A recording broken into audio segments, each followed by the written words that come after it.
Just all the people, this Dr. Mackey, everybody, just, I don't know where to start. All the athletes, Larry Schreiber, Otis, Tom Pemberton, the guys that have stuck in this program, Jimmy Mackey, golly, bum.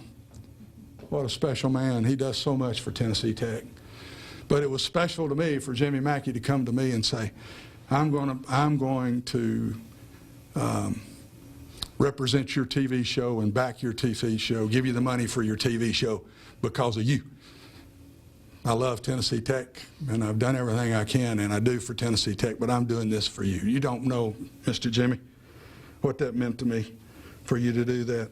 All the friends, Otis, God, all you've done, Danny Brooks, George in the chamber.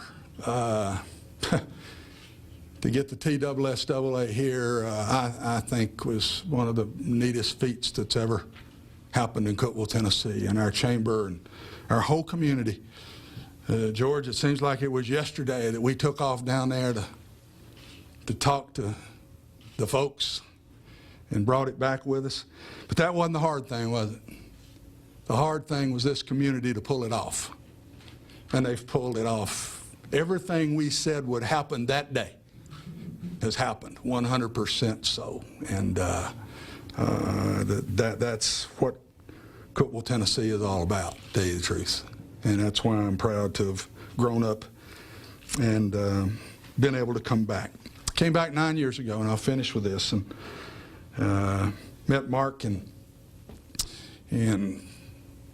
told him what my goals would be, and that's to win an OVC championship.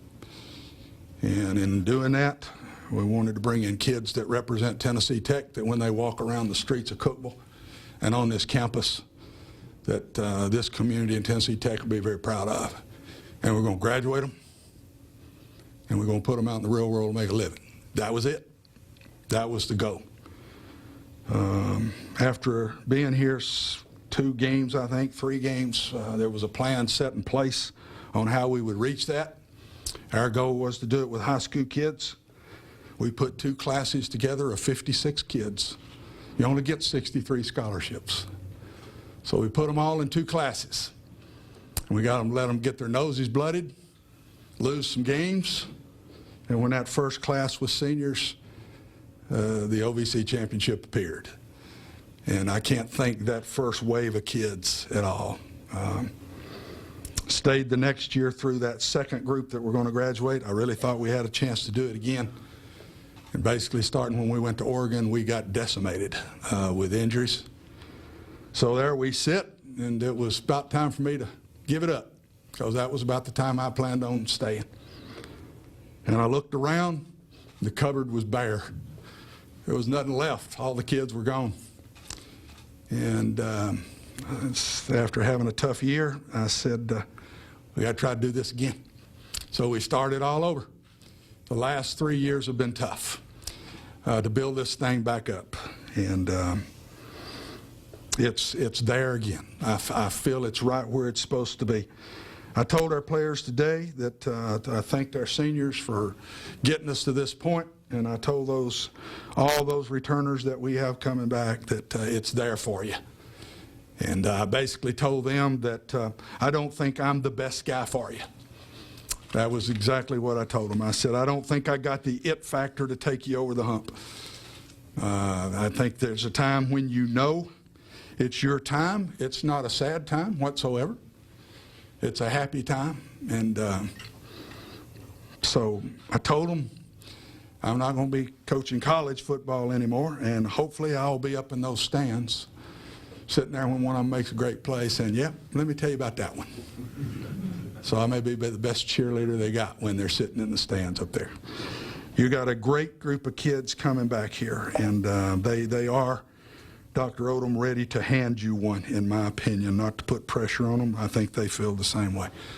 But as I told them, I just don't think the it is in me to take them over the hump. There's somebody out there better. I have strongly recommended Dwayne Alexander to become the head coach here. That, of course, is not my call. But I for sure wanted everybody to know that. I told our players that. And Dwayne is a tech man. He's done this before. He'll do it his way, but he believes in the ways that we've done things. And I think he could get these kids over the hump. So that's the way that I would leave that. In closing, where's the last chapter? I don't know. Might be on a golf course. Might be fishing. Maybe doing radio and TV. Might see me in the NFL.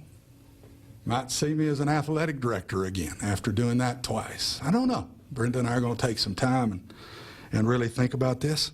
Might see me on a high school football field somewhere. If there's a high school out there needing a good coach, you know, I don't know that you have given all your spurs if you hadn't coached high school football. I got it easy. I'm walking down the hallway to see Steve Sloan, who I'm a graduate assistant with, as the head coach at Vanderbilt. And as I'm to tell him that Brenda and I talked, I think I want to. I'm 22, I guess, about to be 23 years old. And I was walking down to tell Coach Sloan, I think I want to get in this business. He sticks his head out the door now, true story. Sticks his head out the door and says, "Hey, Watson, come in. I just got a call. I just got a call from Coach Bryant. Pat Dye has just gotten the East Carolina job. He needs a quarterback coach. Are you interested?" Walking down the hallway. I get in a car that afternoon, go spend some time with Coach Bryant, and the trainer who had recruited me to come to Alabama with Coach Bryant, the trainers recruited in those days, he brought me in and he said, "Hey, boy, with that bad left arm of yours, can you coach?" I said, "I think I can handle it. I'll be all right." And Pat Dye hired me on the spot, and I've been a college football coach ever since. Pretty easy, huh? So I didn't pay my dues. So maybe you just never know. Maybe I'll be on a high school sideline somewhere finishing my time out, because I do think the high school coach is the most powerful man in our business. I think they affect the young kid better than any of us, including college or NFL. I think the high school coach is a special person. I know mine was. He was a special man. So whatever Brenda and I do, I don't know. I'll finish by saying it's been so neat to get back to Cookeville. I see faces in here that are old-time friends that have been friends forever. I see a lot of faces that became new friends when I got here that I didn't know. And so everything I hope I've given to this community, what I came here to do, I know the community has given to me. And all I can do is say thank you for that. And as Brenda and I head out on our next place, who knows where it'll take us. It won't be our first rodeo when we move and head somewhere. I know that. We've done it quite a few times. But we'll be right here in Cookeville till we decide what we're going to do. And I'm here for any of you. I'd love to see all of you as time goes on and spend more time with you. And thanks for a great 9 years. Go Cavaliers. Go Golden Eagles. Keep it up. Thank you.